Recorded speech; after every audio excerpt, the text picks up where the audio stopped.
Ladies, gentlemen, welcome to a brand new episode of Human Energy Field.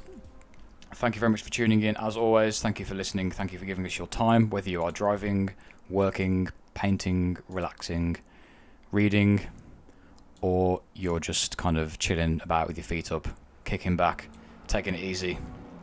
In which case, me and Jamie both envy you quite a lot.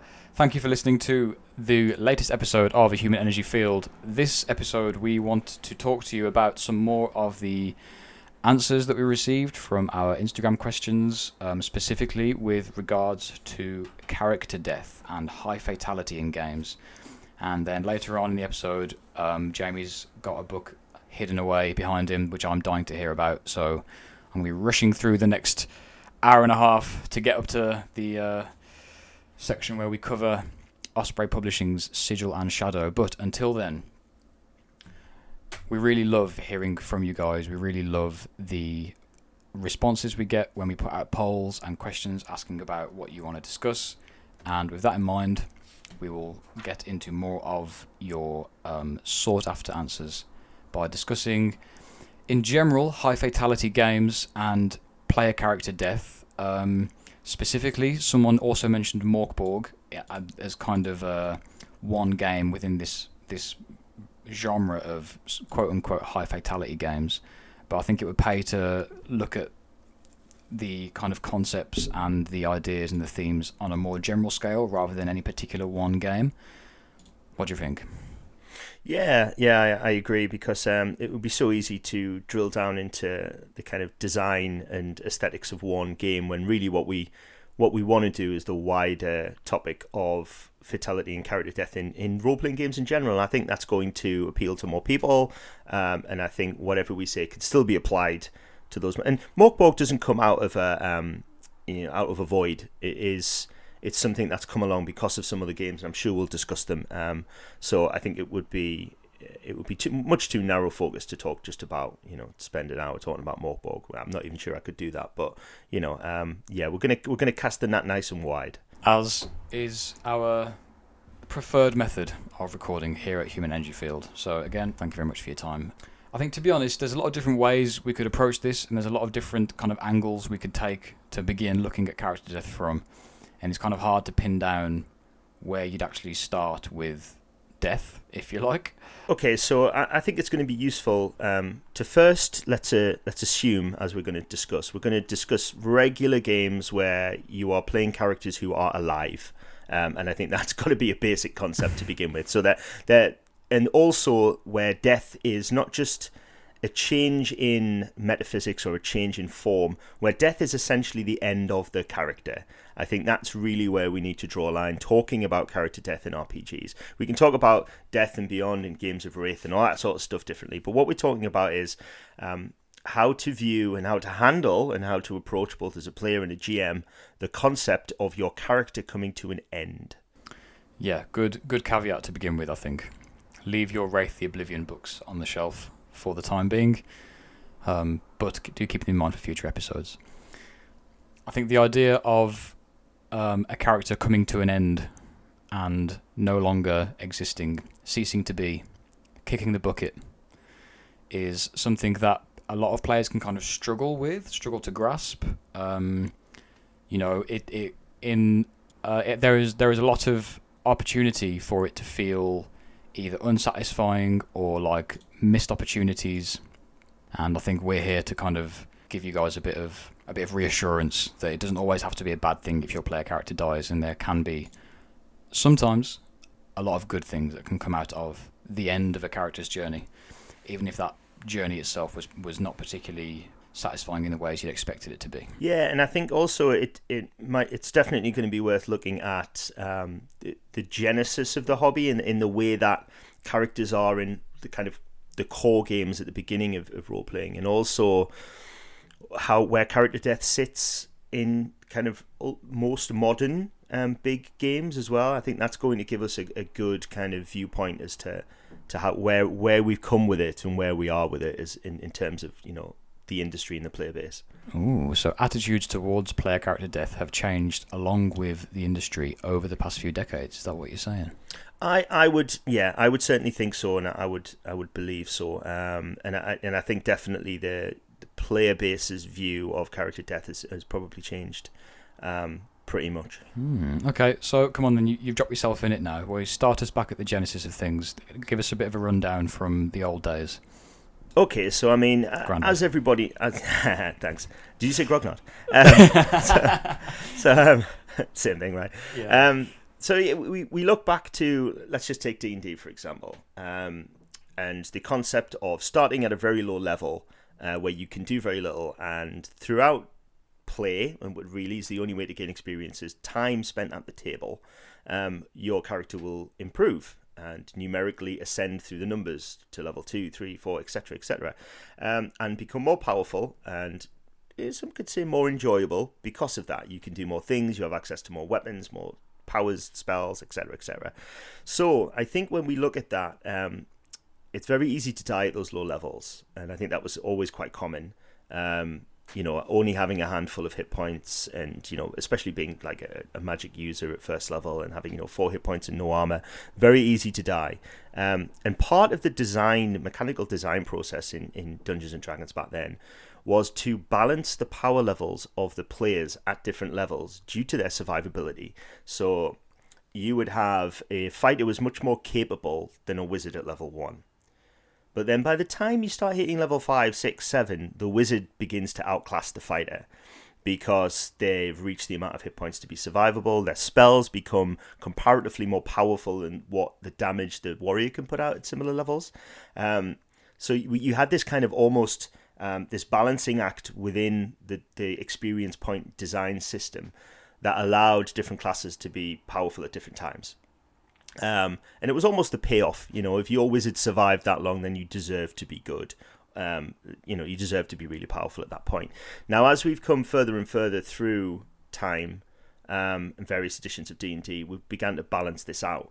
But before we move on to more editions, I think you've got to look at the perception of character death, where the amount of time you've spent at the table represents how good your character is. And you're going to be more upset naturally, or kind of more cautious about your character dying at 9th, 10th, 11th level, because what you've got to remember of the mentality of GMs and gamers back then was you began back at level 1, or maybe you jumped in at at half the level of the existing characters. So there was a lot of different discussion of where to start new players, but the default was really to allow them to start at level 1, because you'd rattle through a level 1 adventurer traveling around with a bunch of level 9s. Yes, you'd have to watch out for the first few adventures, but because of the amount of XP, you would rattle up a level every couple of sessions, and you wouldn't catch up straight away, but you'd be back in the running pretty soon.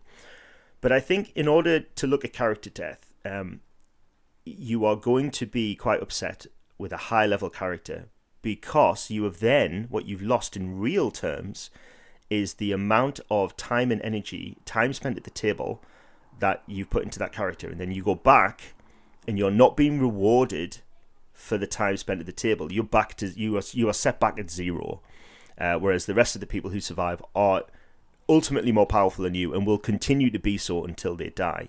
So death being the real balancing factor at that point, the leveling factor. And then D&D changes, and I'm not going to go through every edition, bang, bang, bang. By the time we get to about 4th, we really start seeing true balance across everything. A fighter or wizard or whatever was all as powerful at level 1, 2, 3, whatever, and all leveled up together. And we get to D&D 5th now, where all starting characters are reasonably, they've got a good level of survivability. They're pretty well balanced, but they don't share the homogeny that they do in 4th. They still have their own identities, but they're all pretty survivable. And to kind of finish this now and then idea that kicks us off, we're at a point now where with D&D it's actually very hard mechanically it's very hard to lose your character. Not only are you designed to be quite tough in combat, any class really, especially if the GM is balancing the encounters correctly, but not only that, but when you lose your hit points and you go into death saving throws, I mean, it's very hard for you to fully die if other members of your party are willing to spend a round stabilizing you. just mechanically, 50-50 rolls, you get 3 chances, and if one of your own party isn't going to come over and save you, then I guess that's a separate issue in itself. But the fact that it can very easily save you from death and bring you back to 0 hit points. And also, we live in a world where the kind of magic, the resurrection magic and raise dead magic and all that kind of stuff is a lot more accessible in modern D&D than it ever was in the earlier versions. Character death doesn't hold the same panic, I think, for modern D&D players than it did for the original players. And I'm using D&D as an example because it's the most well-known and probably arguably the most well-played role-playing game in the world that's been around the longest. So that's what we're using for the basis of the comparison. I like that. It makes sense. I do really like the idea of a group of level 9 or level 10 characters. One of them perishes, and then the player has to create a level 1 character who kind of catches up with the experienced player group. I like to think what sort of dynamics would arise between the characters when one is level 1 and the other's a level 10. I really like that idea. Yeah, and I think it's something that was often discussed, and it's probably still discussed in a lot of role-playing magazines, and where do you start that? But it's amazing how, because of the kind of creatures you would fight and the treasure you would gain at those kind of 9th, 10th level, the lower level character would very quickly, after a few sessions, be up to 3rd, 4th, 5th, and they'd be leveling up every session until they hit maybe 6 or 7, and they weren't a few levels behind. So I think you probably got this dog's body mentality to the new character, this kind of people who carries your bags and have to hide in the corner and you have to kind of protect. But then that's balanced out fairly quickly because the way the experience is dished out in that game, and the players will pretty soon get to a more even footing. I love that. Really cool. That would be quite a unique group dynamic to explore, I think, something like that. What about in other such games of a similar era, things like Call of Cthulhu or Traveller? Do we encounter the same kind of approach towards character death? Really interesting is we see a very, very different approach to character death in both of those games. So Traveller, for instance, and a lot of old school players will know this as a little interesting role-playing nugget of information. You can actually die during character creation. What? Yeah, you can, because you start your character at kind of the base age, whether it's 16 or whatever, and you kind of roll through their lives, developing their skills and backgrounds, and you kind of put them through various careers in order to kind of end up with your character as they are at the start of the game.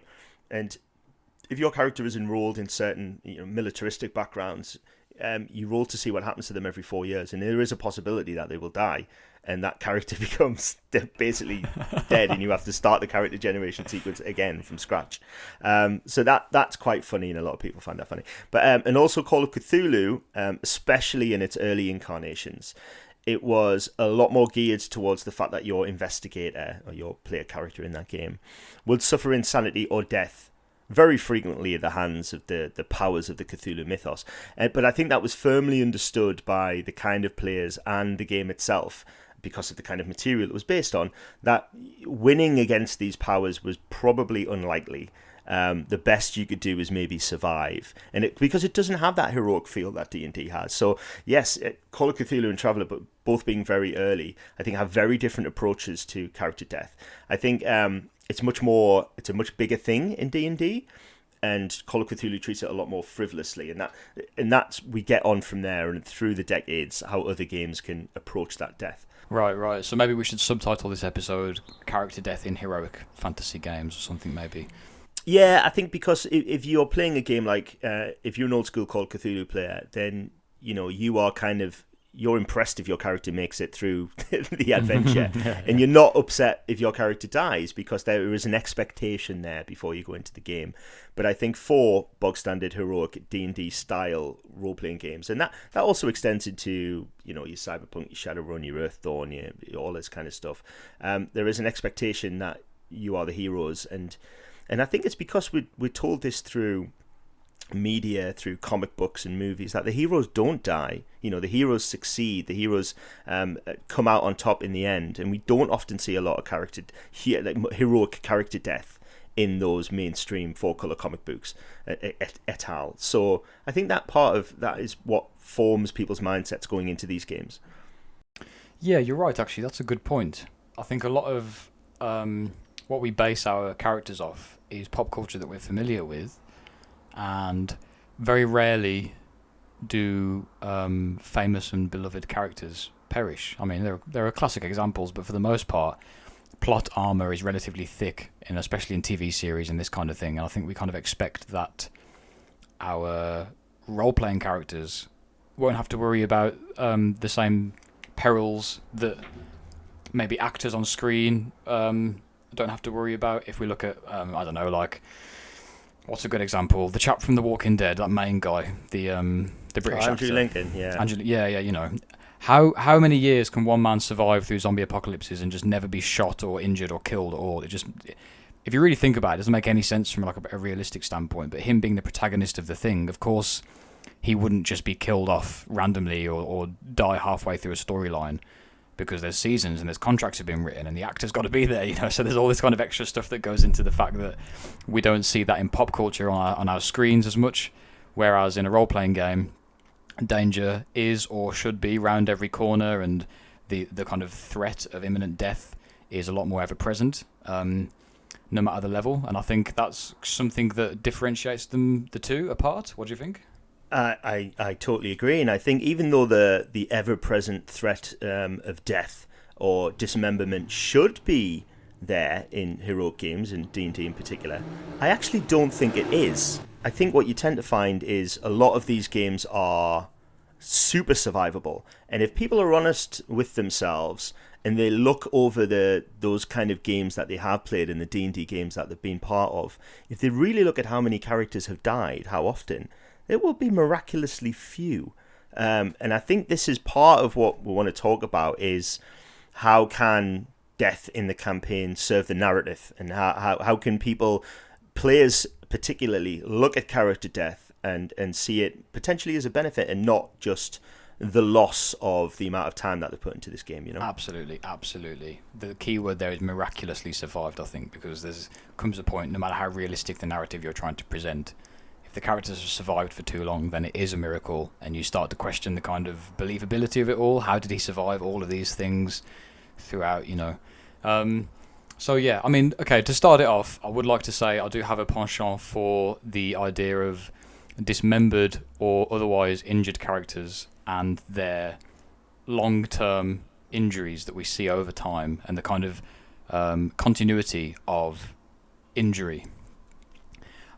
Case in point, I really like the Mad Max films. In the first Mad Max film, his leg is injured, and that injury carries through to the other films, you know, and the settings are different, the characters are different, his challenges are different, but he always has that bad leg from the first film. Luke Skywalker's hand, there you go. It's just, I really love the idea of the kind of the choices that you make have these physical, tangible impacts upon you as a character, as a hero, and you have to kind of deal with those choices throughout, and they may cause you a disadvantage later on. I think there's a lot to be gained from that as well, you know. Yeah, because I think the standard D&D player sits down at the table and really doesn't worry about their character dying, and I honestly think that's true. I think most of them will just sit down and go, I'll be all right, you know what I mean, I'll be fine. That death isn't, I'll charge into anything, I'll do anything, it's all right. And yes, the GM could present me with a beholder and I'm only second level, I know I should run away, but the GM probably isn't going to kill me. Do you know what I mean? That's probably not going to happen. And if it does, then it probably falls on the player's fault rather than on the kind of the world's fault, if you know what I mean. Yeah, true.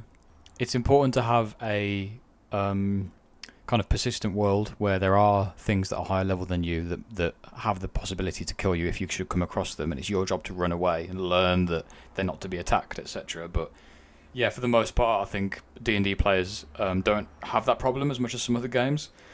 But saying that, on the other side of this fence, if we think about games like Dungeon Crawl Classics, or as one of our Instagram followers said, Morgborg and this kind of thing, it seems almost written in on purpose that people die, and I don't know what games sit in that middle ground of being quote-unquote deadly, but not kind of emphasizing the fact that characters will die as part of the features of the game. You know, it's either one or the other, I think. Yeah, and I think it was inevitable we were going to reach Dungeon Crawl Classics and the whole idea of the zero level meat grinder and things Oh yes. with this subject. But what I will say is DCC, and particularly Lamentations, and I often use the phrase post Lamentations world, which we live in now. We have these very thin on the ground mechanically, very easy to assemble characters who don't have a lot of data, not a lot of complicated sheets, and the reason they are less complicated is because we are assuming they will die more often. And that is from the design point of view, right from square one, and Lamentations is don't bother spending a lot of time on your character because they'll probably die. And this is where we switch. This is the interesting part about character death, where we switch from player involvement in the game to character involvement in the game. And Lamentations firmly takes the focus away from character involvement to player involvement. So you can continue to play this adventure with a whole sequence of characters who die one after the other, and it won't really stop the game advancing. And it doesn't stop the plot, and it doesn't stop everyone having a good time. Whereas in that traditional format, it kind of stops the character having a good time, and then producing a new level 1 character or fitting in, or if all the characters die, it really stops the game in its tracks. So that's just that's an evolutionary trait, I guess, that role-playing games have developed in order to survive. But DCC and Morkborg and all that are post-Lamentations games to a degree, and are obviously, part of that whole OSR movement. But I think what they do is they sacrifice complicated characters with the trade-off that the players will then understand that those characters are more throwaway, quite literally and metaphysically.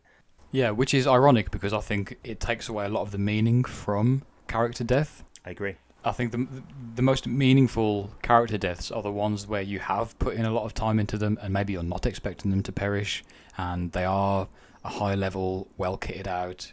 They've had time spent on a lot of interactions with NPCs in the world. They've got a lot of time spent on kind of buy-in.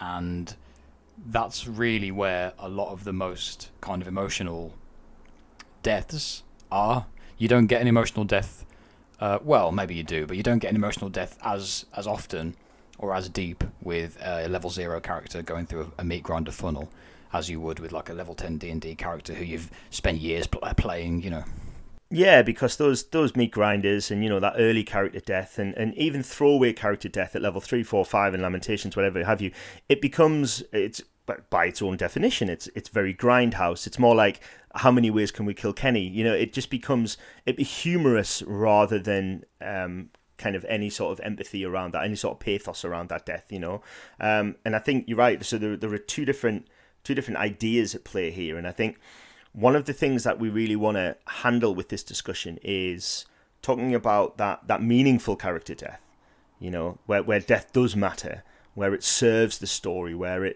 the player can quite rightly be disappointed and maybe a little upset that their character is dead, but they should also embrace the other side of that and what it allows them to do and how to treat death scenes. And I think maybe we get to drill into it a little bit. How should a GM facilitate a death scene, maybe, Ooh, okay. Because I think one of the important things to say, as a case in point for this, is character death should always be meaningful and not random. So if it's just part of a dungeon and the guys need to jump over a chasm to get to the next room and it requires a dex check and everybody passes it and one person fails and the GM goes, "I'm sorry, that means you're dead. You fall 200 feet and you die." But serves no purpose to the story, and it's an ignoble death for that character. So this is the kind of death that shouldn't happen in role-playing games. And whether that means everybody just does the automatic chasm, it's fine, And I did read in a book very recently, if the skill test, whatever it happens to be, if the failure of the roll does not benefit the story, don't make the roll. Just say it succeeds. That's interesting. Which is it's a very powerful statement.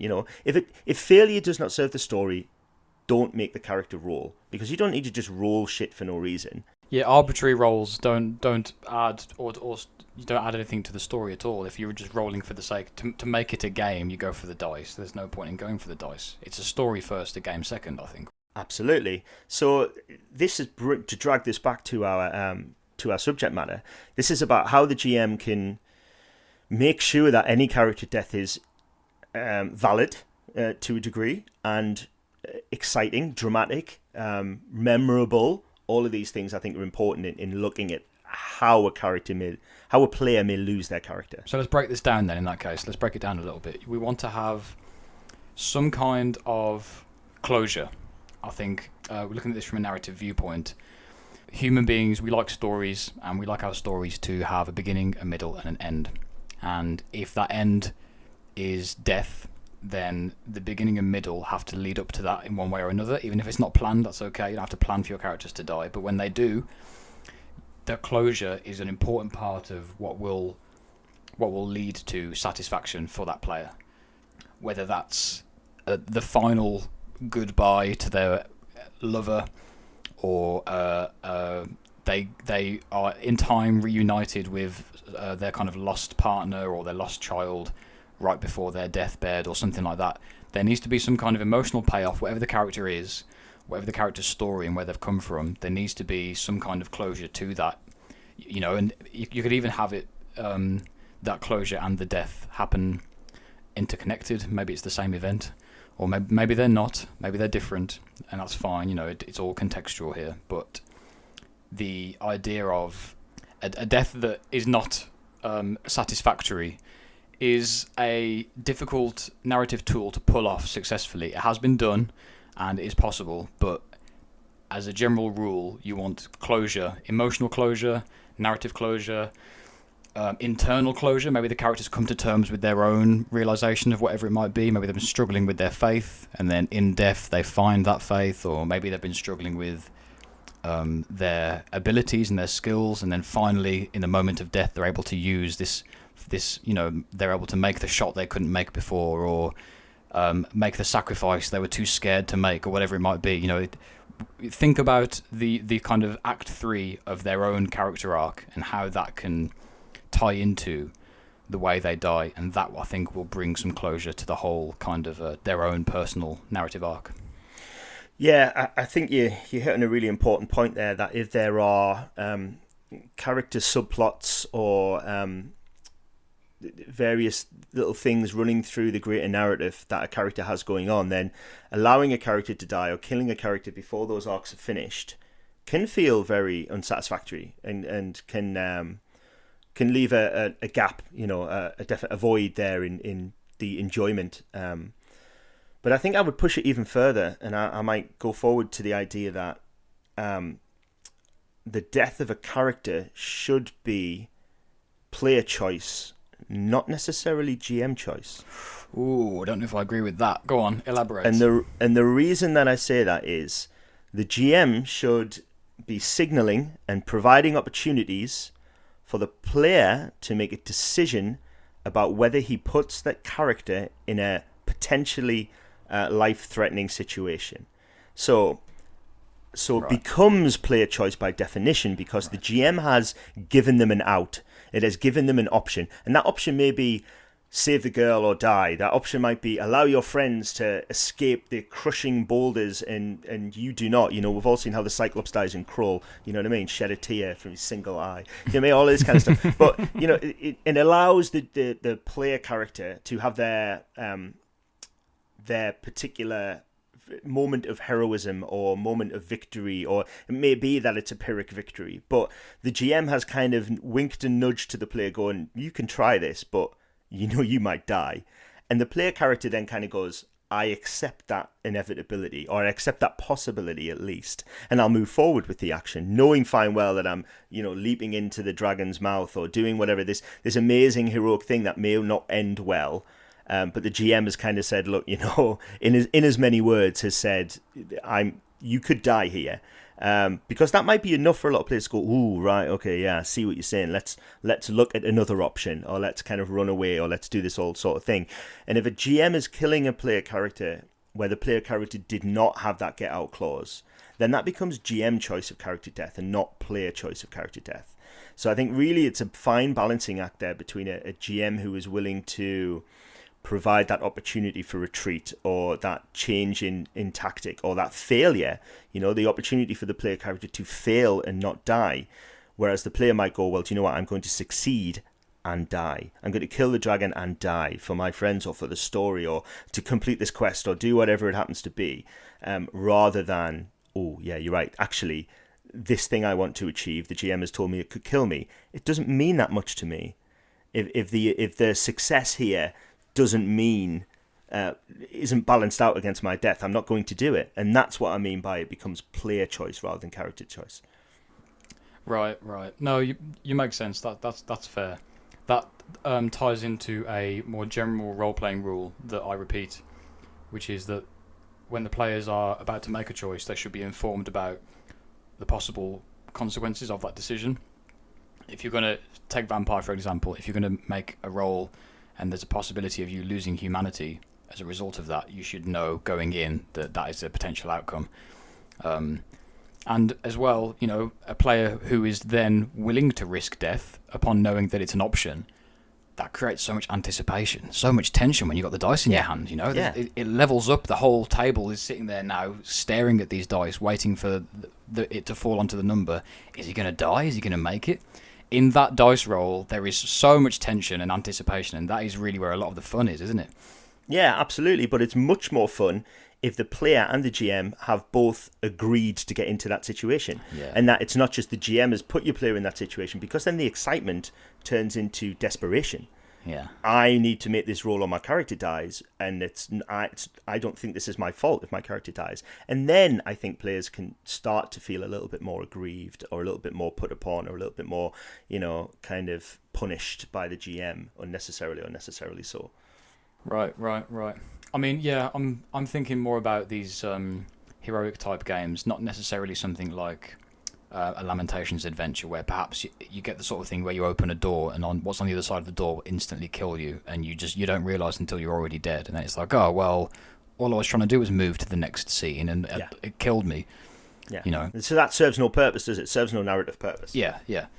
And it happens, and some people enjoy it, and there's nothing wrong with that. But in terms of a super narrative Grognardian standpoint, it's something that, you know, you want to have that kind of narrative payoff, don't you? Yeah. So I think there's definitely this kind of unwritten contract between the GM and the player, as you quite rightly said, that they should be kind of letting the ramifications of those actions be known before you make the final decision. And then that's fair enough. And then it's very difficult at that point for the player to feel cheated.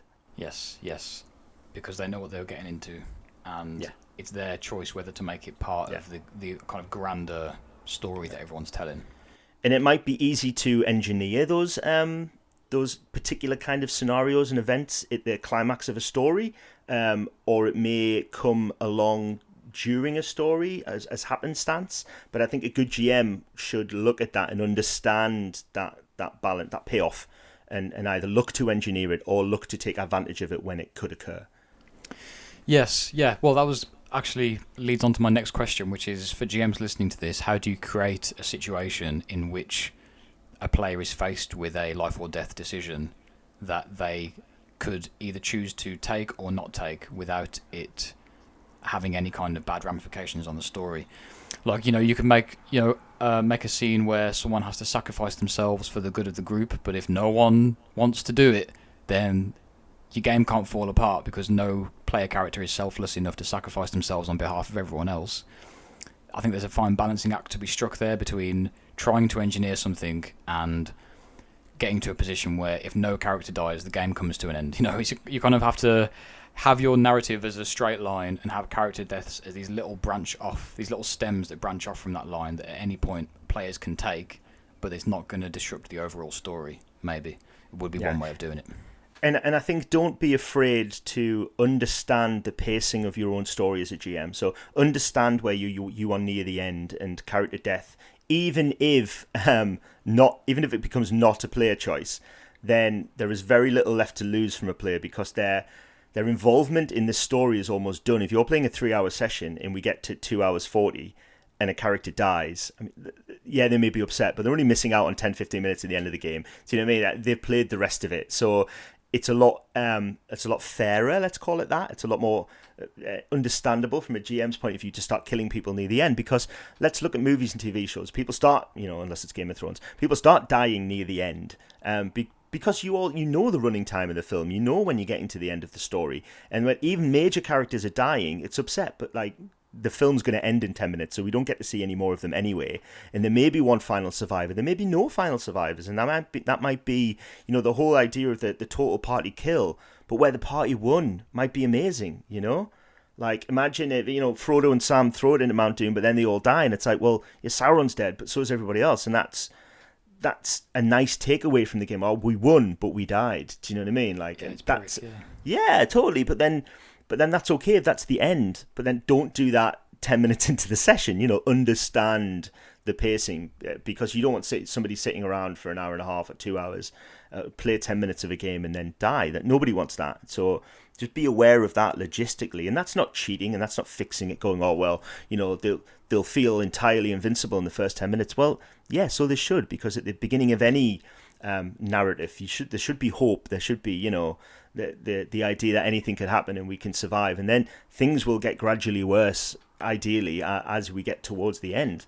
So that makes sense. It just makes narrative sense from a dramatic point of view. Yeah, definitely, which is what it's all about. And, mate, I wasn't going to talk about it, but since you brought up Game of Thrones, I want to address an issue that I have with this show, particularly the TV show. And just the one issue, just the one relevant issue. But Game of Thrones has got the reputation as this unique piece of media where characters can die at any time and the story keeps going, and it's like, oh, who's going to die next? You never know what main character is going to be offed. But really, it's a complete bait and switch. All the main characters, all the protagonists survive. They don't die throughout the, 8 seasons, 7, 8 seasons, whatever it is. It's just, if you think about it, it's just secondary characters being killed off. No main character is killed. The same as any other piece of media. All the main characters make it to the end, so that they carry the story through to a conclusion, and then perhaps some of them die at the end, or whatever it might be, as is acceptable. But people think, because Sean Bean was killed in season 1, it's like, oh, they kill off their main characters. It's like, well, they don't. They just made him a main character and then killed him off. When really, in the story that the TV show is telling, he's only a secondary character, if not a tertiary character. Game of Thrones, I don't think, does anything unique or original with character death. It just presents it in a way that makes viewers think that it's something different, when really all the main characters are there the whole time, from the beginning all the way through, just like in any other TV series. I think that's super insightful. I'm not a big Game of Thrones fan at all. I'm only mentioning it from a mainstream point of view, but you're absolutely right. I think a bigger part of this problem is a lot of people watching Game of Thrones or reading Game of Thrones don't have a lot of experience or understanding of the wider fantasy landscape anyway. So they're very easily kind of misled or kind of entertained, because let's be honest, I mean, Game of Thrones is fantasy for the great unwashed, really, isn't it? It's well, I mean, it is. It's for the idiots, and I mean that doesn't mean you're an idiot for liking it, of course not. But it's for idiots. And it's got enough in there to keep people entertained and stuff, and very intelligent and smart people will watch it and enjoy it, and that's fine. But it also has to be digestible for the mouth breathers. Do you know what I mean? Yeah. So, and it has to create those water cooler moments that you're talking about. This idea that character death can happen at any time, and you're right, they're being conned. But it's interesting, and that leads me on to this idea of the red shirt, this Star Trek idea of the right person in the party that you put into the party just so you can kill them to create the dramatic idea that death is possible. Right. And that's usable by GMs. You can put an NPC into the group and then kill the NPC, and that should signal to the player characters that death is possible, or that loss is could happen here. And that can be more powerful if you have a beloved NPC. And you don't need to follow these same rules of respect and guardianship with the NPCs that come along, who are your player characters' henchmen or ghouls or servants or families or allies even. You can kill them at a moment's notice if you want. And I'm not saying take a scythe and mow them all down just for effect. Don't do that, because very soon then any pathos you get out of that will disappear. But if you have a long-standing NPC and you want to make a really kind of powerful moment in a game, and this NPC's been around for weeks and weeks and weeks and weeks, and everybody loves interacting with them, then sure, kidnap them, kill them. Maybe give the characters an opportunity to save them, and then they don't save them, and maybe they never could, and maybe the villain holding them promises to set them free and then doesn't, all of those things, or the opportunity, even better, for the player character to swap their lives for the life of a beloved NPC, and then see what the relationship between NPC and PC looks like.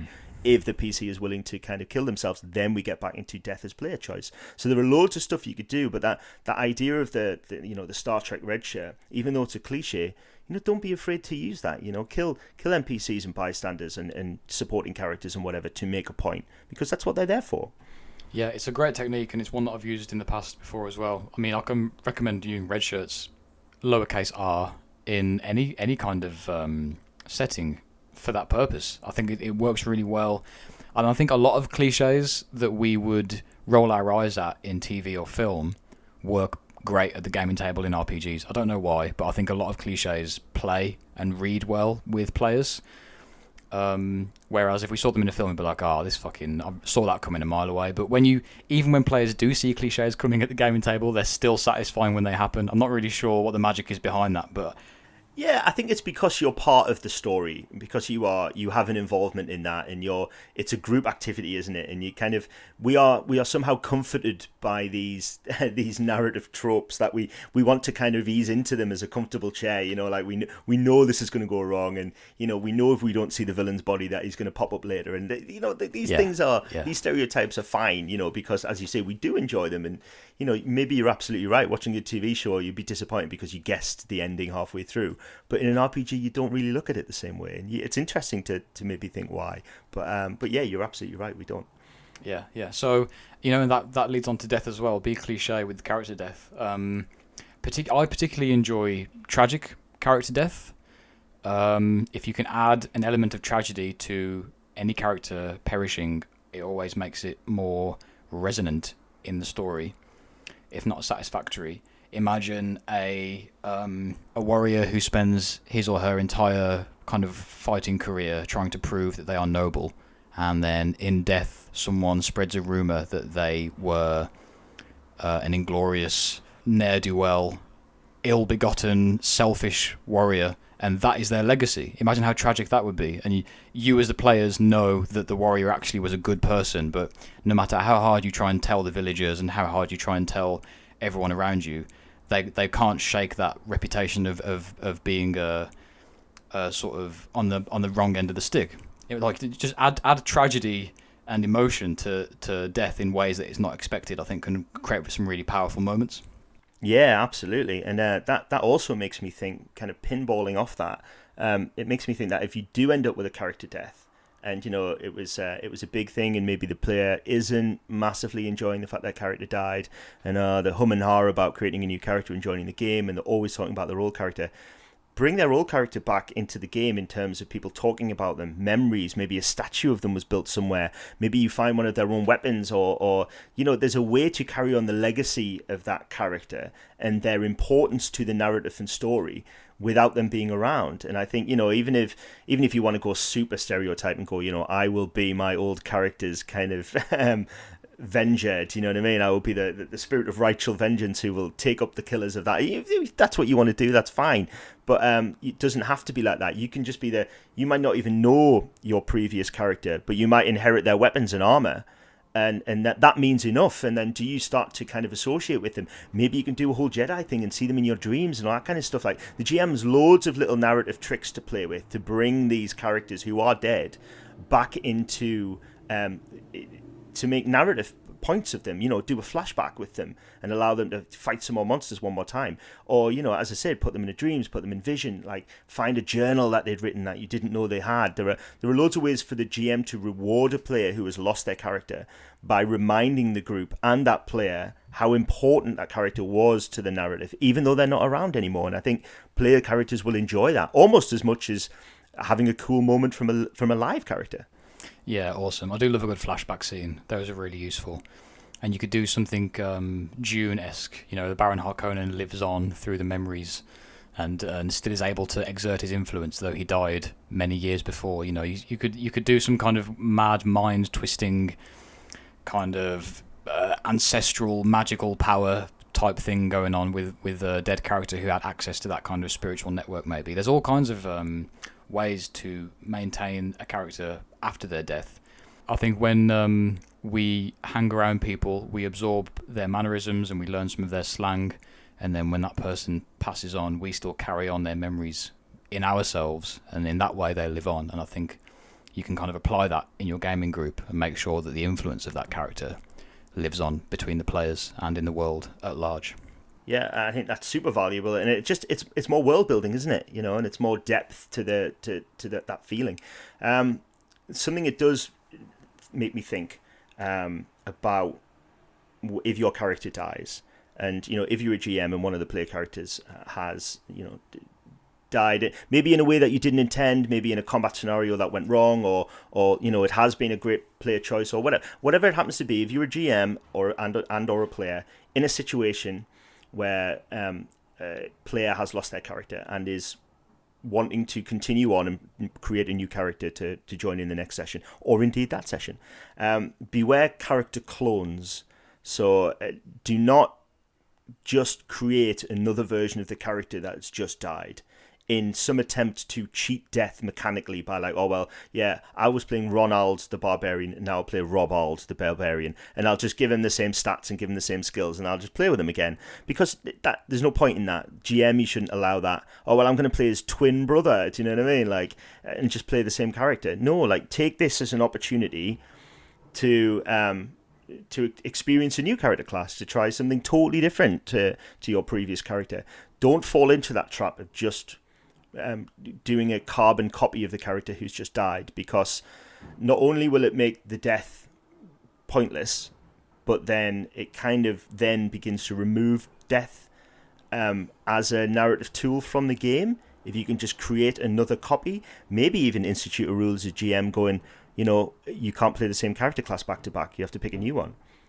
You played a Barbarian's off the table for now, I'm afraid. You die again, you can make one, but for now, until you go through all the other character classes, you don't get to be a Barbarian again. Maybe that's a house rule that you want to institute or something like that, and that will inspire creativity. That's cool. Yeah, it worked for Caer Mundus in A Better Tomorrow 2, but... You'll have to explain that, I don't know what that means. A Better Tomorrow, one of John Woo's Hong Kong action cinema films, and at the end Caer Mundus dies, and then it was so popular they did a sequel, A Better Tomorrow 2, and Caer Mundus plays the identical twin of Caer Mundus from the first film. But we'll let him off because I love Caer Mundus and I love John Woo. But in any other media, it does not work. Do not do it. Yeah, don't do it in D&D. There's plenty of character classes and options, and that counts the same for any game. Obviously, if you're playing vampire and your Toreador is destroyed, don't play another Toreador or his child or sire or whatever. Play a Bruja, play a fucking Barley or something mad. You know what I mean? Like, actually, yeah, that's a good way of looking at it. Think of a character death as an opportunity. How's that? Think of it, okay, that part of the book is closed. Now, windows have opened, doors have opened. What is the new opportunity that presented to you now that you are at this stage? You could even see it as a catalyst for opportunity. So what if you're bored with your character and you were thinking about rolling a new one, or you hadn't played the game before, you played 3 or 4 weeks of this campaign now, and you're thinking, shit, I think I made the wrong choice with this character. Go to your GM. Don't go to the other players. Go to the GM on the sly, maybe, and just go, I'm thinking of changing my character. Do you fancy doing a character death? Do you fancy killing my old character so I can create a new one? Oh, love that. And I'll let you use it in the story. And the GM might go, oh, shit, man. Oh, yeah, I've got a great idea. Yeah, and especially if the other players aren't in on it and you can pull it off as a player, they'll be like, shit, man, they killed Terry. Do you know what I mean? Like, I can't believe it. And you're like, oh, wounded. Happily rolling up another Bruja on the corner, you know what I mean? So, and I think that could be good. So don't let, even as a character you're sick of, let them serve a narrative purpose. Let them be better for the game. Let the GM kill them. Why? If you're just going to dump the character, let the GM make a big spectacle out of it, and you can maybe even look like a hero in the end of it, What do you think about player character versus player character? I absolutely hate it, and I think it serves more ill than it does good. It's got more negative payoff than it does positive payoff. It's something I've really struggled with at the gaming table from being a player and a GM. I'm very anti PvP in my games. And I'll avoid games that have inherent heavy-handed PvP elements to them anyway. And even ones that have a penchant for PvP, I will sit with the players beforehand, session 0, and say, look, I'd like to avoid player versus player confrontation. Of course, you should have different philosophical viewpoints. Of course, you should have different ideas about how to achieve your end goals. Of course, I would love these in-game differences to fuel chats and things like that. But if you start attack, anytime a character picks up dice to roll against another character, something has gone wrong in your game. So if your thief is trying to pickpocket from your wizard, or if your fighters end up fighting each other and rolling dice against each other's armor class, as a GM, you've lost control. Because you clearly haven't given them enough to fight against or to interact with, or enough threats that they're now fighting with each other. And if you've got players who do not want to get on board with that, then they are quite literally disruptive players. And any player who turns around and goes, well, my character's chaotic evil, so of course I would attack him. Well, that's just an excuse for you to hide being a dick. So, and the GM needs to avoid that by going, you can't play evil characters. I'm not going to allow you to just step in, just be God as GM as God at that point, and just go, no, I'm not going to allow you to do that, because that's not where the game is going. So just get that finished and move on.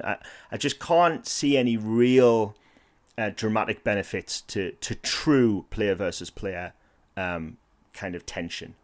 I'm certain these circumstances must have arisen at some point. I'm trying to think of, what if the GM, for example, what if there's a GM listening who has attempted to kind of sow discord among a otherwise quite combined and cooperative player group, and maybe there's like some kind of a mind flayer has taken a fighter under its thrall and has turned this fighter against himself, and now the other characters, after having spent the whole dungeon fighting side by side with their brother, now finds their brother takes up arms against them. Is there not any kind of narrative benefit to glean from those small little, oh my god, the barbarian's actually turned against us, but we don't want to kill him because he's our best friend. What do we do? And then maybe they've got to put him down, and then they all stand around the kind of bleeding out body of their brother, and then all together they collectively turn to this mind flayer who is the source of their vengeance, and they eke out their efforts of violence against this thing. I'm just coming up with something. But... Yeah, it sounds fantastic, but that's not player versus player. That's player versus GM. Cool. Player versus environment. So the GM has made the decision to possess the barbarian or the fighter, and then creates an interesting scenario that the players have to deal with. I want to defeat this guy, but we want to save him. So what's the best way to do that? And that's brilliant. That's players working together. Fair enough, it sucks for a bit for the barbarian or the fighter because it takes him out of the game. Unless the GM is going, why don't you play barbarian as mind flayer or whatever? Which I think at that point you're losing the point of the scenario. That'd be a really interesting scene, but don't turn it into a full thing. And any GM who wants to sow discord amongst a group that was working well together is just damaging his own game. Yeah, true. Yeah. And it will just not end well, because it's not. You want to give the player characters the opportunity to defeat and interact with the things you're presenting them with, not with each other. And don't think that, it's great. This person hates this person is this good, and there's this boiling under this tension that normally tends to thinly hide real player versus player problems rather than character versus character problems. And this is where the problem comes. If you can set it in stone that the player characters should like each other, then it helps the players like each other. Yeah. And that can be quite a problem, because even if you go to one player and say, I want you to, in the middle of a combat, stab your friend in the back or whatever, and it's like, because I was possessed by a mind flayer, I did it. If I was the guy, and you stab my character in the back in the middle of a combat, I'd be like, you have in real life let me down. Ooh.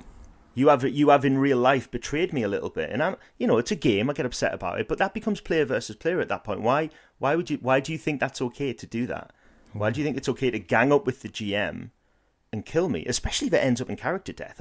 Or loss of something that I've gained. If I don't die from it and do whatever, and then I find out you were possessed, then that's fun, and we move on the next session. But if it makes any real difference to the game, then I'd be upset. And if it doesn't make any real difference to the game, then why do it? There you go. See, it always comes back down to this question, doesn't it? Yeah. But I would feel, I mean, I'm a grown-up and I'd like to think I wouldn't feel that way, but I could understand somebody feeling aggrieved or kind of ganged up on in that instance where the GM has kind of assisted one player in defeating or robbing or killing another player. I don't see any value in it at all, really. I'm understanding the differentiation between players versus GM or players versus environment and player versus player. Like, there's still ways to mess with the internal workings of a player group externally, if you like the environment is doing it. They've walked into a misty fog, and the fog is making them see foes where really there's friends and this kind of thing. That's still the players together versus the environment, even when they're scrapping with each other, because it's the environment that's making them do it. Yeah. So I'm understanding now the difference between true player versus player combat, conflict. You've got to be aware of this player, and there's a certain kind of problem player, and that will use their character traits, so their character's personality, as an excuse to shit on or be nasty to or talk down to another player.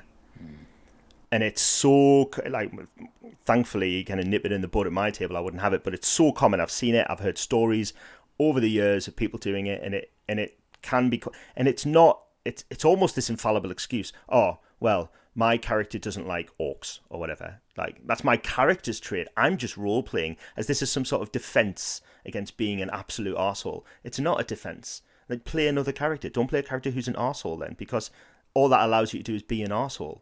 And it's not a very good excuse. You can have poor character traits and equality. Of course you have.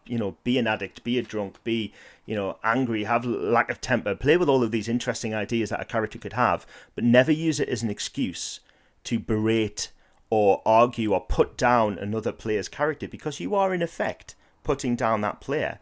And you may feel you know them really well. Especially don't do it if it's a fucking stranger. Like, definitely don't do it at a convention game or a tournament game or a game where you don't know the people very well. But even if you do, please bear in mind that those words are coming out of your mouth and into the ears of another human being. And yes, we can separate player character from player, but it's very hard to unconsciously do that. If you walked away and we spent an entire game where you were calling me all sorts of shit, and then you went, "It's just in character, dude. Like, get over it." I'd be like, yeah, maybe it is, but it felt a bit felt a bit full on, you know what I mean? So it's different. If we have a script, it's very different, because if we went onto a stage and the director had handed us 2 scripts, and your script says loads of bad shit about me, I know that's not you, because the script says so, and that's GM versus player character. But if you are ad-libbing, or we are doing theatrical improvisation together, which is what role-playing is, then this is coming from you, and I'm going to hold you more responsible for that than if it comes from the script. And I think that's an okay way to think. Yeah, that's a really good way to separate the two elements, I think. Movie and theatre and acting analogies work very well with a lot of these role-playing discussions, so it's really good to bring those back in when we can and to look at them from a different angle. So, as an extension of that, if a player character kills another player character, then we can safely say something has gone wrong for the most part, unless it was a kind of dramatic decision that all were happy to follow through with. I think if that is happening, we should default to previous comment. That should be the choice of both player characters. Yeah. So if we put ourselves in a situation where your character kills mine, that should be okay with both of us. Yes. To serve the story. If I'm happy with that and you're happy with that, and I think it's great, and I want to do a death shout and a eulogy, and you can put me down, but then you're kind of like, "Oh, I've killed my brother," and all this kind of stuff, then that's great and that's fun, and we both had a fun time. As long as we were both agents in that decision, then I think it's a win. I think that the minute you take the agency away from the player character and their death, then that's when you have a problem, or potential problem anyway. Love that. And I don't expect much of what we've been talking about really applies to quote-unquote high fatality games. No, going back to what we said earlier, I think it's all about the perception of mortality moving into the game. And I think if you value if you have less value on life moving into the character's life, moving into the game, then a lot of these things don't apply, because there is no emotional thing connected to the loss of these characters, because it's an assumed part of that game, isn't it? For example, all the level 0 funnels and all the meat grinders from this kind of thing, you might get, let's say, 3 or 4 characters that you're playing at once, and they're all level 0. Maybe you've got a farmer, a weaver, a cooper, and I don't know, leech collector. And then you go through the level 0 funnel, if it's a dungeon or whatever it might be. Everyone dies except the leech collector, and you come out the other end and you have your level 1 character who's a leech collector. When I've heard stories of these things, when people are relaying their experiences of these level 0 funnels, and when people discuss what happened in the game, it's always with a big smile on their face. It's always, this was so hilarious. My barrel maker, my Cooper guy, he couldn't survive 30 seconds. I had a cook with a rolling pin who tried to attack a goblin. He got killed. How hilarious was that? My leech collector actually survived the whole way through. And it makes for a great game, and it makes for, most of the time, hyper-violent game, and it makes for a really enjoyable, entertaining experience, but it's a very, very, very different type of character death to this kind of long-term, heroic, narrative closure death that we've been talking about. So I think it's a kind of payoff, isn't it? You're either looking for one or the other. I think to get both, I'm sure it's happened, it would be a rare and lovely thing, and if someone has had that kind of same pathos in the level 0 funnel, then please come and tell us about it, because I'd love to hear about that. But I think for the most part, it would be hard to get both. You'll either get one or the other. Yeah, I think you're right. And as we keep saying, it's about the sort of game you want to play. There's no wrong way to play. If everyone's having fun, then that's great. And I'd very happily join into a DCC level 0 funnel with 4 or 5 level 0 characters and have most, if not all of them, die, Yeah, I've played those sessions and I've ran those sessions, and you're absolutely right, they are fun.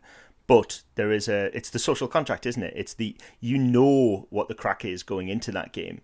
And you do laugh when your cook gets beheaded. Do you know what I mean? Or when your pet chicken falls into the chasm and ends up on a spike or whatever. That's part of it. That is what you're playing it for. I think there's a slight addendum to this. A lot of what we're talking about can be applied to, because we said like death or dismemberment and disfigurement and all that kind of stuff.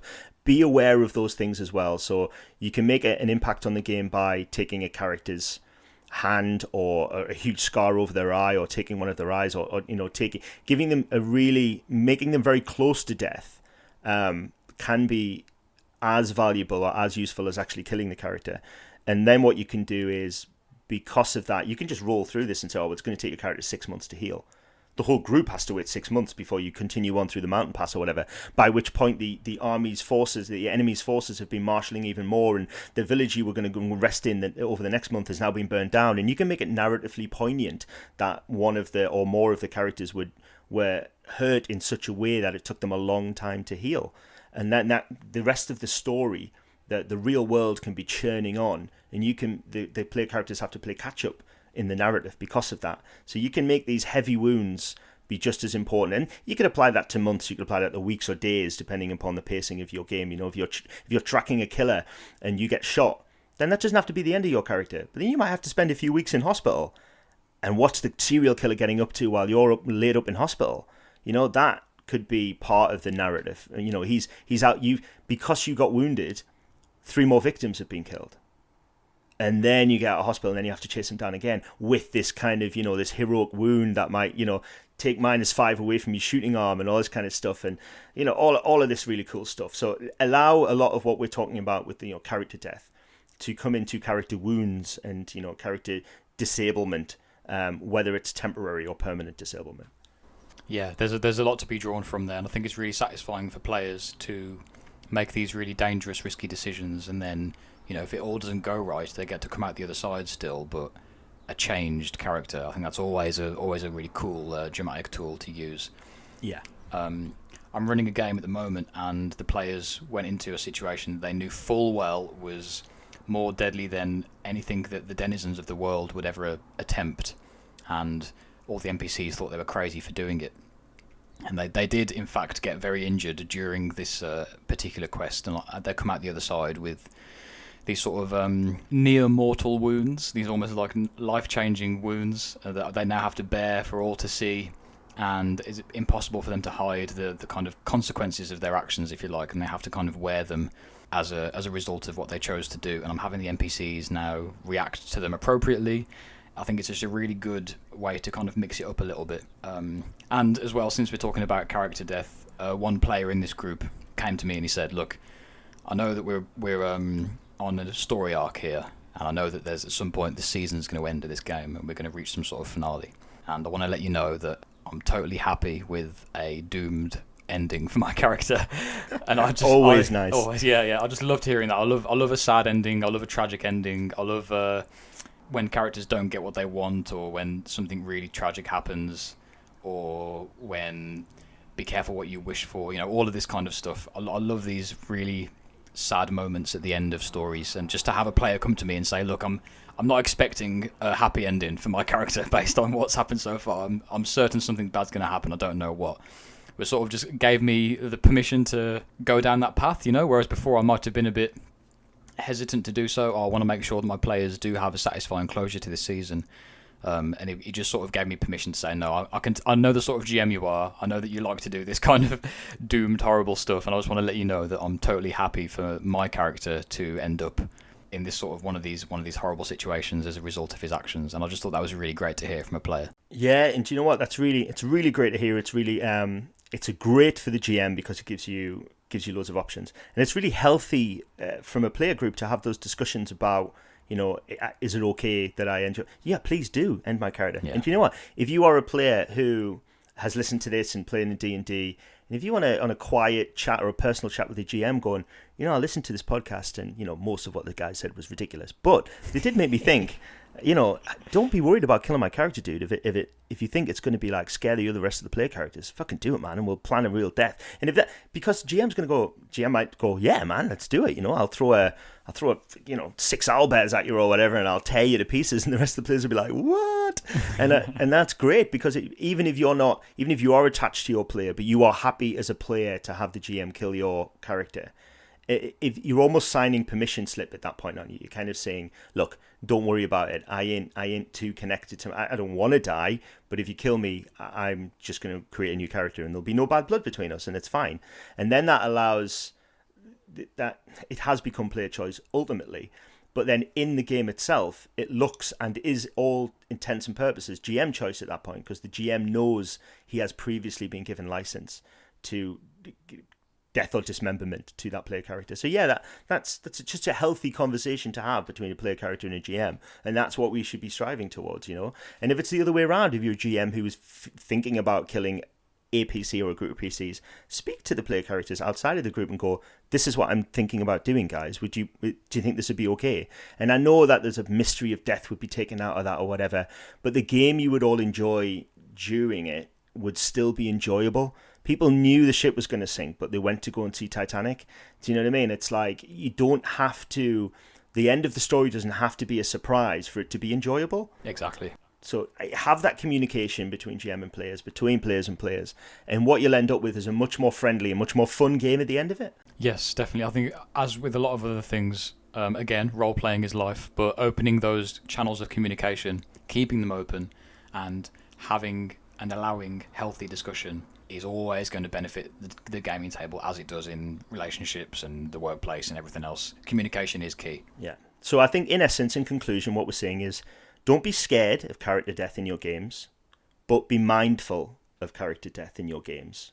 You know, just be aware of how players feel and what the player character is losing. What are you taking away from that player, and to encourage them to understand that you're not taking away the game, that you're just providing them new opportunities, as you quite rightly said, to investigate and experience other parts of that game. So, but let it be a two-way street. You know, don't no throwaway deaths. You know, death should be meaningful in role playing as it is. You know, with everything else. So, you know, role playing is life. You know. Perfect. I really like that. I hope that's been of some help to listeners. Thank you again for sending in those questions, sending in those answers to those questions, because we really do appreciate it. And if we are at all any help to any of you, then we've done a good job here, and we'll both be quite happy if we've helped out and assisted in making a game better in any way.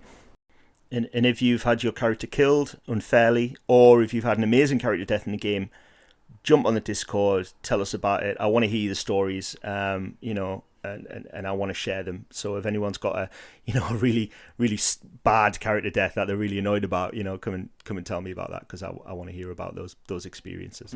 Yeah, definitely. I really like that, man. I think I've got some takeaways myself from that discussion, so always a pleasure. Now, moving on from character death, we want to cover a book, a certain new role-playing game. I am dying to hear about this. It's something that I've only seen from afar, and I'm waiting with bated breath for Jamie to explain this to both me and you guys, the listeners. So, Jamie, would you please bring up this tome and talk to us about it? Yeah, it's obviously been a few episodes since we've highlighted a new RPG, and as anyone who's been listening to the show long enough knows that I'm quite a fan of the Osprey publications, so that are coming out. And the most recent one is Sigil and Shadow by R.E. Davis, a role-playing game of urban fantasy and occult horror. Now, I'm just going to preface this with the subtitle there, Urban Fantasy and Occult Horror. Now, it's interesting that they label themselves as this, because I think it's leans much more into occult horror than it does urban fantasy. But as we discuss it, I can see how it would be a bit more of a catch-all. So it's, as I've just said, it's the new release from Osprey, and physically it follows the same format of the other role-playing games. So it's a A5 format, hardback, well-bound, glossy pages, beautiful production quality as always. Page count wise, it comes in a little smaller than some of the others, so it comes in at about 200 pages, but still chock full of content.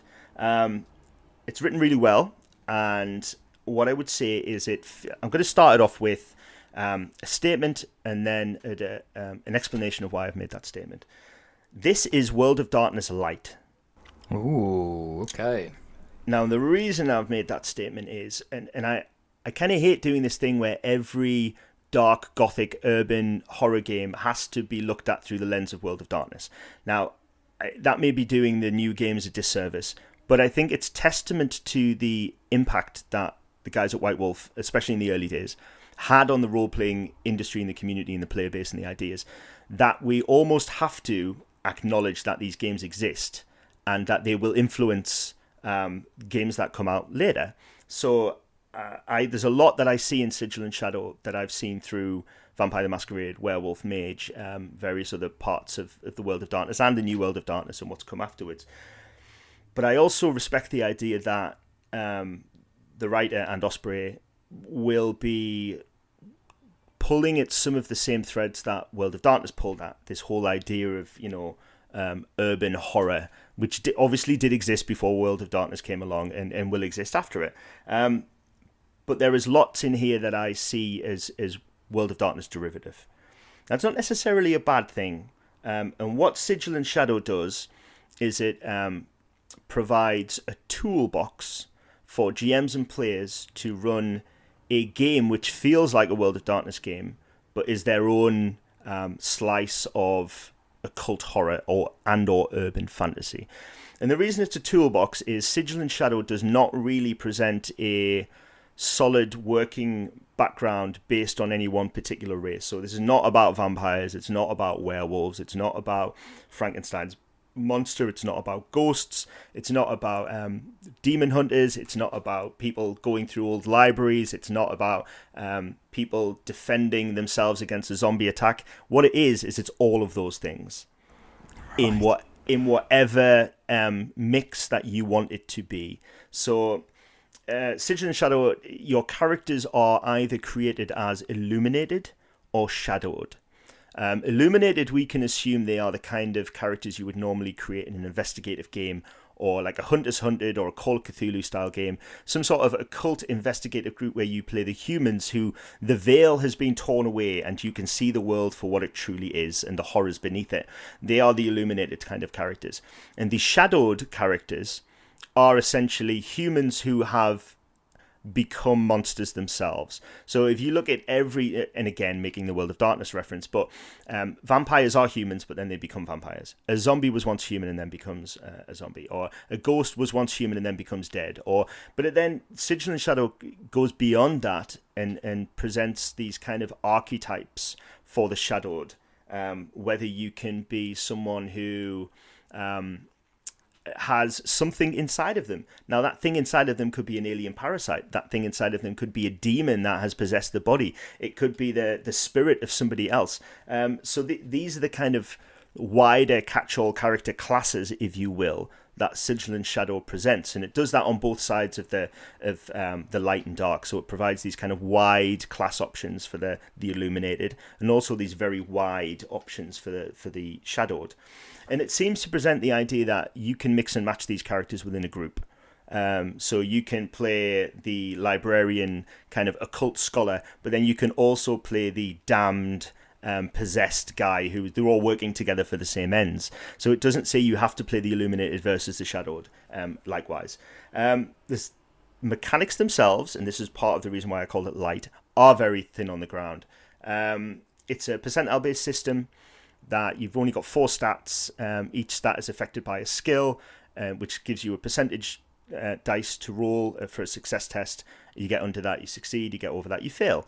With a few little nice twists in there. If you roll doubles, they become criticals. If doubles under, become critical successes. If you roll doubles over, they become critical failures or crucial failures, and which I quite like. So there's a small list of skills, some of which have sub-skill categories, such as kind of different types of magic and stuff like that. Combat-wise, it keeps it very light. Guns and close combat weapons merely have a range and a damage, and the damage is, tends to be like 1 dice, 2 dice. It's all based on d10s and percentiles. So combat is very light, and you can kind of tailor it to where you want. Where Sigil and Shadow really steps into its own, and I think does a good job and becomes more than the sum of its previous parts and its influences, is how it approaches mysticism and magic and magical practices in the modern world, because it is the game takes place now, in the modern world that we all know and understand, and it's the way of taking these traditional occult practices, be it magic, be it mysticism, summoning, all of that kind of stuff. And it really discusses how that looks in the modern world. People on chat rooms, discussing rituals and how you can mix technology with old practices, and how, witchcraft stays alive in the digital age. And I think it's a really interesting look at that. And I think it actually does that a lot better than a lot of super modern World of Darkness takes. For instance, V5, which I've quite often slagged off before, fails to kind of take these old horror concepts and put them through a very modern lens. And Sigil and Shadow does this, and I think it successfully does this, and it allows you to look at them in a very different way. It allows you to play that dark horror movie, but have it unashamedly set now in the modern world, and tips and tricks onto how to make the modern world scary still. Because as a role player, we often fall into this trap of thinking, well, once you have the internet and your mobile phone and all of these things, then this kind of light, the darkness has nowhere to go and shrinks further and further back and becomes, a lot less scary in essence. But then Sigil and Shadow kind of manages to play with those ideas and allows you as a GM to come up with a world where these things still matter. I mean, it has a very basic cosmology attached to it, where Earth is surrounded by a kind of a veil, a curtain that keeps it from the outer darkness, and there are people who can manipulate the curtain and peek into it and open it to allow things to come in or for them to go out. So it's a concept that's very easy to buy into, but it's very flexible cosmology, which allows you to build it into any modern horror game that you want. I really like the idea of the mixed player group, different types of character all together on the same kind of storyline. And I also really like the idea of the modern setting, because, as you said, and I'm used to doing this myself as well, but in horror games, I want to make sure most of the time they're set before, you can just call for help on your mobile phone or Google the answer to the problem. You got to go and pour in the ancient library and that kind of thing, because not just because they're tropes and not just because they're kind of pop culture touchstones, but because it's from a kind of dice rolling, skill based, obstacle based outlook. It's a lot more satisfying, and it's a lot easier to have quests that don't involve sitting on the internet for 3 hours or getting your phone out to Google something, you know. So it's, you know, mate, in some ways, I'm going to admit it, it's a little intimidating to run a horror game in the modern day, and to have characters that do have that technology at their fingertips, because it could very easily kind of overshadow, or in some cases ruin, whatever storyline you've got set up. If your players can just Google who's the head of Ghost Corp, and then if they just look at your main villain's LinkedIn page, you know, it's a real different kind of approach to horror. And I think having all those tools available for player groups would lead to a lot of unexpected situations for I don't know, for me as a GM at least. I don't know about other people, but so the idea that the fact that it covers the modern day experience, I think, is really interesting to me. It's really something that I want to read more about. Yeah, I mean, it's only, as I say, it's only a 200-page count, and because it covers such a wide kind of net, then it doesn't drill down too much into anything in particular. It's more of a fountain of ideas.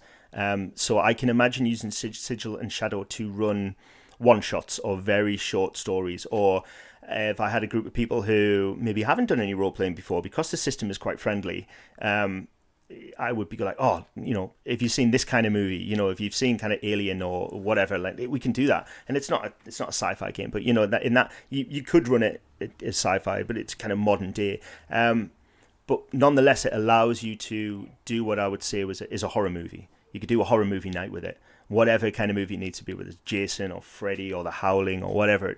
This kind of gives you that toolbox to be able to do all of that. And because the system is so light, you just throw a few stats at something and it's done. And it's written in quite a good way, in that it encourages and reminds the GM that the stats aren't really important. It's the description and you know, the vibe and the tone. And I think that's really important and quite often overlooked, that, you know, the mechanics aren't mega important. They're just there to facilitate the rest of the story. And Sigil and Shadow is full of that. So even though I have to admit that it is derivative, I also think it's got elements of ingenuity to it, and it's well written, it's well presented. So for someone who's interested in that World of Darkness style game, but doesn't know where to start and doesn't want to get mired down into 30 years of Vampire the Masquerade canon and cosmology, but fancies doing that kind of game with their group, where they can play, one of them can play a werewolf and the other one can play a vampire, and you want to do all that kind of stuff, then Sigil and Shadow is a lovely toolbox at a very different, a very good price that you can pick up and not be kind of swamped down with 400 source books. You know, it's a nice little perfect package for people who are interested in that, but don't want to do this deep dive into this massive big game world, you know. Yeah, man, these Osprey Publishing books, honestly, the little collection of these Osprey books, they're really kind of covering a lot of wide ground here in a really modern way. I'm really digging them. Yeah, I'm really pleased that Sigil and Shadow doesn't do what any of the other doesn't attempt to do what any of the other books do. And you're right, I don't know how long Osprey can continue to do that without kind of covering the same ground to a degree. But I think it's an interesting game. I think maybe to long-term or experienced players, there might not be enough kind of meat in there. So it is just ideas, and I think as I say, any GM who's been playing long enough probably has read a lot of books that have all of these ideas. So it's very friendly to an inexperienced GM or a person whose collection isn't very large. But I must have to confess that for me, you know, I'm blessed enough that my book collection is very large. There's not a lot new in here. There's not a lot I hadn't already considered or seen or read. It's interesting to read somebody else's point of view on kind of modern occultism in a game and how to facilitate that. But that in itself, is it enough for Sigil and Shadow to warrant position on my shelf and for me to bump it onto my must play list? I don't know. But is it well written? Yes. And I think, would it appeal to people who don't have a huge collection of role-playing books, yes, I think it would. And I think without knowing that is Osprey's intention. So I think from that point of view, they have succeeded in providing a tome for the kind of people who've been enjoying their, skirmish rules for tabletop games and stuff like that, something very easy to get into. Then I think Osprey have done well with this. This actually leads me to something that I was going to mention earlier in the discussion about high fatality games. Because they're designed for characters to perish quite quickly, and the character sheets are quite relatively easy to build. The system's quite small. There's not any longevity to it in the same way that there is for these kind of bigger or heroic or whatever you want to say type games. I think the style of play is different. As you said, this is more suited to one-shots and shorter sessions, because if you continue a game of, I don't know, Morgborg, and you've got the same character for sessions and sessions and sessions, months and months and months, or Troika or anything like that, the leveling up and the actual the system of the player character isn't really that deep, and there's not really many places you can go after a while. Your numbers get higher and the skills get easier, but there's no advancement to be had because they're perishable characters. And I think that it's a kind of payoff, isn't it, what sort of game you want to play.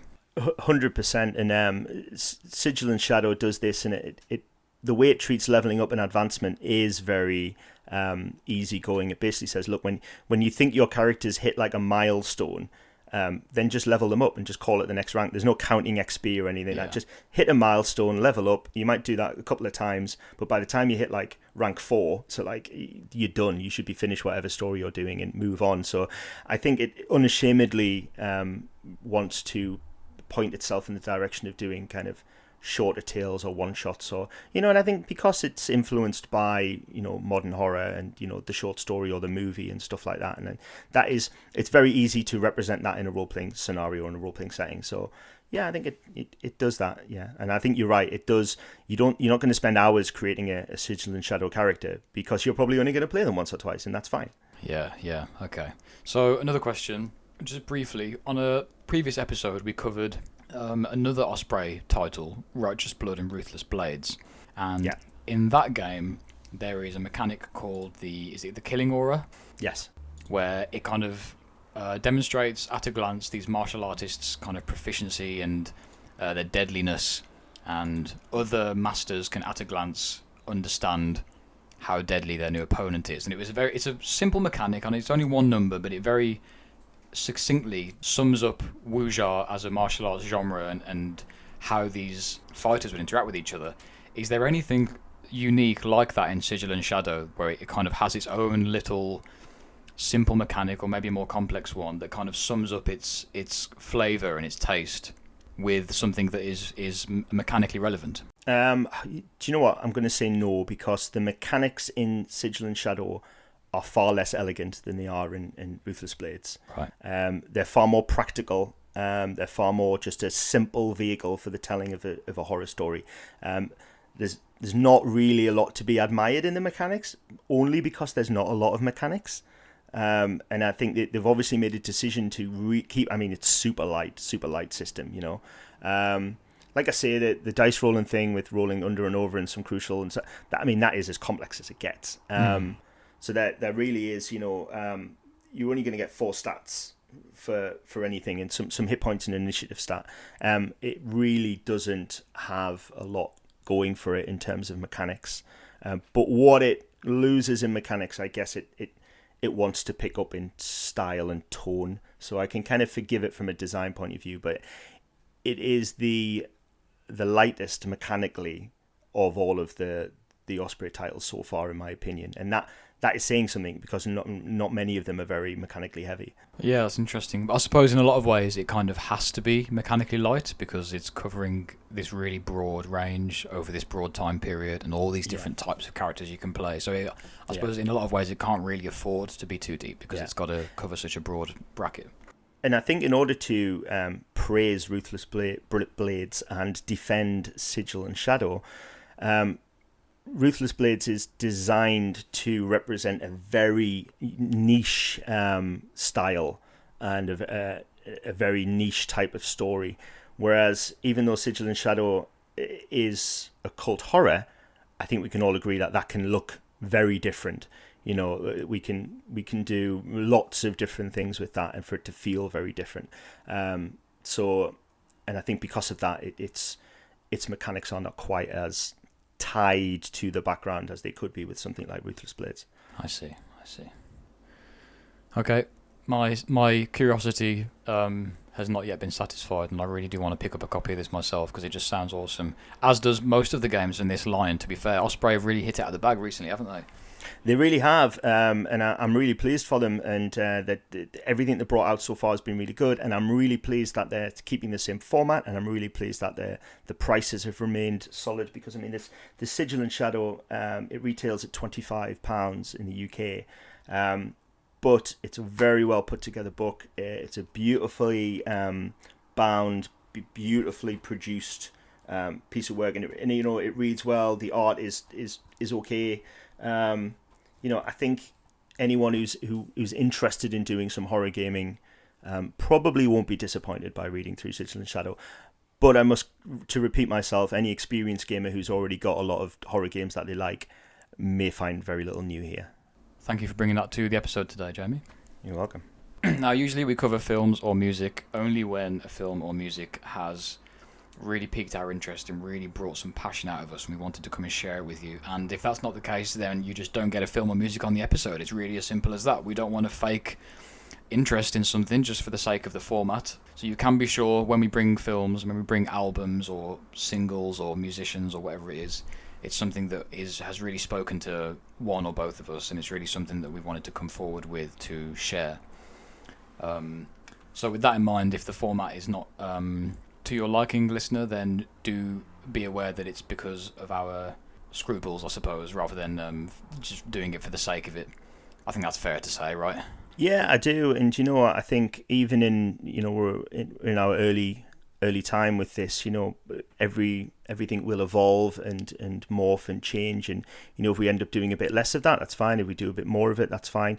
But I think it's also fair to say that we will and are happy to be influenced and encouraged by the listeners and people on the Discord. If we get a lot of people talking about specific movies or specific TV shows or specific music, then we will talk about that more, So it's a bit of to and fro, So if you come to us and say, this is a great movie, and come up to us on the Discord and say, have a watch of this and let's talk about it, and we watch it and we think, yeah, there's some value to be had in discussing that and telling people about it and stuff, then we'll definitely do that. So it's a give and take thing, I think, isn't it? Yeah, and we get great recommendations in the Discord from people already. There's been a great influx of Australians into the Discord recently, so shout outs to our Aussies who have joined in and brought with them Aussie music and a bit of Australian pop culture for us to dive into as well. And we have our artsy Germans who we love and appreciate, and they've always got these strange recommendations for us of these weird sci-fi books and films that we've not heard of. It's a great little melting pot of things for us to kind of work through and hopefully discuss and talk about in the future. So yeah, please keep bringing in recommendations, guys. Please keep the stuff rolling in. If you want to be part of the discussion, there's always chance to join our Discord. Check the details in the bio of wherever you're listening to this. The Discord invite will be there. You can also email us at humanenergyfieldpodcast@gmail.com. Check us out on Instagram, humanenergyfieldpodcast. If there's a film that you want to hear us talk about, or if there's something you think we need to check out, if there's books or whatever else it might be, you can let us know there, and if we like it, we'll cover it. Pretty simple. Well, I wanted to mention briefly our Forges of Gnothos Warhammer sort of narrative project that we're putting together, and just take a little look so far at who's doing what over on the Discord, what's been crafted and put together, what's come out of our efforts so far, because there really has been some great stuff come through. I really like some of the ideas that people come up with. I think because Gnothos is such a kind of crazy, no holds barred environment, we get a lot of similar vibes from army choices people are putting together. We got like someone wants to do Beastmen, someone I think was talking about Space Skaven or something. I personally would love to do like a Hrud army, or at least a Hrud unit, because I'm a big fan of the Hrud. We have our friend Mr. Kame81. I believe his name is Paddy. He's been doing these great Eldar in these awesome like retro colours. They're looking really well. Yeah, he's talking about picking up some Harlequins as well, which I'm really interested to see. Some classic Goodwin Harlequins. Yes, mate, those old Goodwin sculpts are just iconic, aren't they? Those Harlequins. What else have we got? We've also been treated to some great weathering and painting work by our good friend of the show, Jack Collister Brown, who's been making some lunar wolves for Gnothos, and I saw this dreadnought in person the other day. It's 4 heavy bolters latched onto the side of this dreadnought. It's an absolute beast. Just looking at it makes my ears hurt. I'm trying to imagine how loud it would be firing all 4 heavy bolters at once. I love that thing. And he's achieved some really great weathering over this kind of bone ebony look with his lunar walls as well. And they just look absolutely perfect. Our friend Ari has painted this really great group of Terminators. And what I love about Ari's painting is that he never fails to put hazard stripes on stuff as well. So I love a good black and yellow stripe on an assault cannon or on a chainsword or something like that. You literally cannot get enough hazard stripes on Gnothos units. Or any units. Or any units at all. Just, keep the hazard stripes coming, guys. I love them. Metalface 13's been putting together Dark Eldar squads, which look brilliant.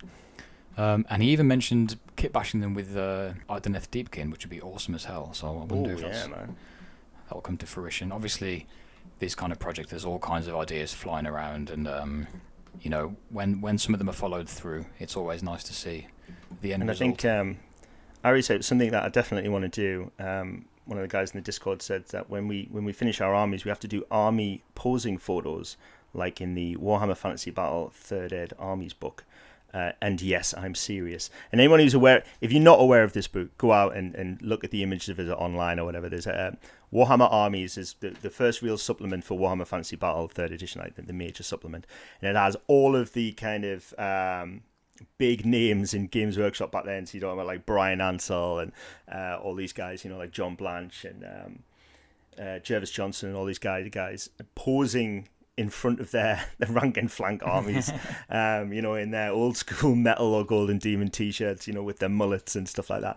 It's just super 80s and super cool. And I am definitely going to, put out my, True Sons of Rus and then like put a sleeveless Full Metal RPG t-shirt on and my hat backwards and pose for it. So, stick my tongue out and put my sunglasses on. So we need to get that going now. Yeah, definitely. We'll get some retro photos going to complement the themes that we're going for here. Really cool. I love that. So guys, thank you for continuing this project with us. I have yet to get my Sisters of Battle painted, not only because I'm not good enough, but because I don't have the money to commission them, but I do plan on getting them done at some point. I do, however, now have a freshly painted batch of ghosts that I'd converted quite a while ago. You can see these on my Instagram at Gamma Valley. And recently, a gentleman in the Discord who goes by Cupboard of Shame was very kindly offered to paint them up for me. And he's done an absolutely bang-up job. They look great. I specifically requested John Blanche yellows and browns. And he's done a really good job of making them look kind of Zinchi horror. I don't know, it's kind of puss yellow, just strange ghosts. So he's done a really good job. So if you want a commission, if you're looking for paint jobs, even if they're quick and simple and dirty, but with a bit of kind of character to them as well, then check out Cupboard of Shame on our Discord or on Instagram, and I'm sure he'll be happy to paint something up for you for a appropriate price. We've got a lot more we can say at some point, and I think now that the world is opening up, I wouldn't be surprised if sometime in the next kind of few months, or certainly before Christmas, that you may get the very first Forges of Gnothos battle report incoming. Maybe, hopefully before Christmas. That'd be cool. Thank you as always for listening. It's been an absolute pleasure having this discussion with you guys, and we hope that you got something out of it. We hope that we answered more of your Instagram answers about character death, high fatality games. Obviously, we could talk about these for hours. The conversation has not ended, nor will it ever. And if you want to become a part of it, then again, head over to the Discord and join in there, where we are always talking about this kind of thing and much, much more. Thank you for listening. Stay safe. Stay alive and stay hydrated.